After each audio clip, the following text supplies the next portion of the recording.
Siang hari ini saya mewakili Ketua Umum sebagai Sekjen menyampaikan beberapa hal kepada saudara-saudara sekalian. Gerakan kudeta atau merebut kekuasaan yang sah secara paksa di lembaga MTDP atau Majelis Tinggi Dewan Pendiri Ormas Laskar Merah Putih diduga merupakan pintu masuk untuk menguasai markas besar Ormas Laskar Merah Putih. Indikasinya, kelompok MTDP ilegal begitu ngotot menempatkan orang-orangnya pada jabatan strategis di markas besar. Dilengserkannya Ketua dan Sekretaris MTDP Hafizur Rahman Awan dan Wahyu Wibisono. Karena aktor atau dalang yang merekayasa kudeta yakin, gerakan mereka tidak akan berhasil jika MTDP dipimpin Hafizur Rahman Awan dan Wahyu Wibisana. Demikian dikatakan Ketua Markas Daerah atau Kamada Laskar Merah Putih Provinsi Bengkulu, Khairuddin MDK, saat diminta pendapat tentang tragedi kudeta di internal MTDP yang hingga saat ini masih terus bergulir. Jumat tanggal 17 Desember tahun 2021. Di Bengkulu, jika ditanya, siapa yang berhak dan bisa menghentikan drama kudeta di MTDP adalah MTDP secara kelembagaan.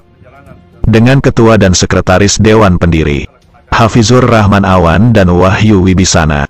Sesuai anggaran dasar di Akte Pendirian Notaris Tintin Surtini nomor 9 tanggal 5 November 2014. MTDP adalah lembaga resmi di tubuh Ormas Laskar Merah Putih, yang terstruktur secara organisasi terdiri dari ketua, sekretaris, bendahara dan anggota.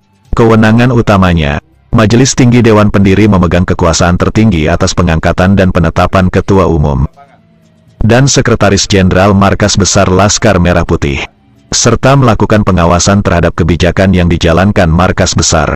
Kata Khairuddin MDK, kalau toh ada anggota MTDP mau mengganti ketua dan sekretaris MTDP terlepas itu atas inisiatif sendiri atau karena ada dalang yang merekayasanya.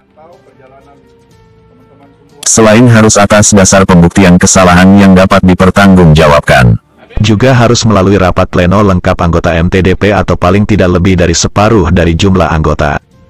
Rapat pleno wajib digelar secara kelembagaan.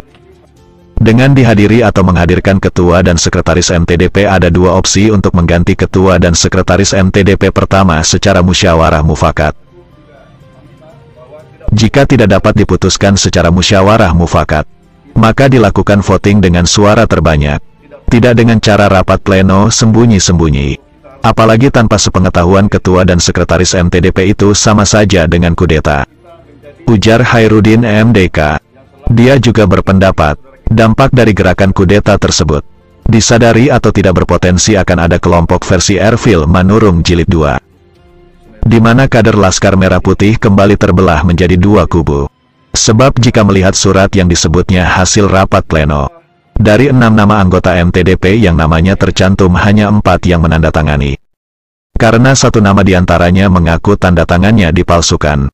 Terakhir, satu nama lainnya mengaku tidak tahu jika tanda tangannya digunakan untuk melakukan kudeta. Dengan demikian, saat ini anggota MTDP sudah terbelah menjadi dua kelompok.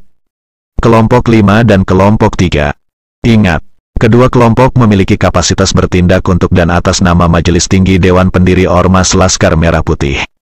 Jika diasumsikan kelompok 3 memiliki pengikut di jajaran pengurus Mabes dan Markas Daerah, sangat mungkin juga kelompok 5 memiliki pengikut di jajaran pengurus Mabes dan Markas Daerah. Jika kondisi ini dibiarkan berlarut-larut, maka yang terjadi adalah masing-masing kelompok diyakini akan mengklaim sebagai Ormas Laskar Merah Putih yang sah. Dan yang akan menanggung resikonya adalah pengurus dan kader di daerah. Karena mereka harus kembali beradu argumentasi di medsos. Banyaknya uang tidak menjamin bisa langsung menjadi pemenang. Contohnya, untuk melawan gerakan Erfil Manurung, yang katanya tak bermodal, kita membutuhkan waktu bertahun-tahun. Beber Khairuddin MDK. Untungnya, strategi aktor yang merekayasa kudeta kali ini tidak sepiawai Erfil Manurung. Bahkan bisa dikatakan masih pada tahap baru belajar berorganisasi. Sehingga selain setiap gerakannya mudah diterka, juga sangat mudah dihentikan. Caranya, MTDP yang sah harus sesegera mungkin memberikan sanksi kepada siapapun yang terlibat, dengan menonaktifkan untuk batas waktu tertentu. Sehingga jika yang bersangkutan sudah menyadari kekeliruan, dapat dikembalikan pada jabatan dan fungsi semula di organisasi. Selain itu, tindakan MTDP juga dimaksudkan untuk menjaga kelangsungan legitimasi hasil musyawarah MTDP Balikpapan, sehingga tidak ternodai atau terganggu oleh hal-hal buruk yang justru dari internal organisasi. Jelasnya, menjawab tentang pernyataannya yang dapat terkesan melawan arus. Apakah tidak khawatir akan beresiko pada pencopotan jabatannya sebagai Kamada Laskar Merah Putih Provinsi Bengkulu, termasuk pembekuan markas daerah yang dipimpinnya? Dengan tegas Hairudin MDK mengatakan sama sekali tidak. Sebab menurutnya, jika hal itu terjadi maka dia akan menjadi korban sebagai pahlawan. Karena semua yang disampaikan adalah tentang kebenaran demi keutuhan dan kejayaan organisasi. Bukan menjadi korban sebagai pengkhianat karena yang disampaikan adalah tentang pembenaran demi mendapat jabatan di organisasi. Saya bukan tif pengkhianat atau penjilat, ujarnya.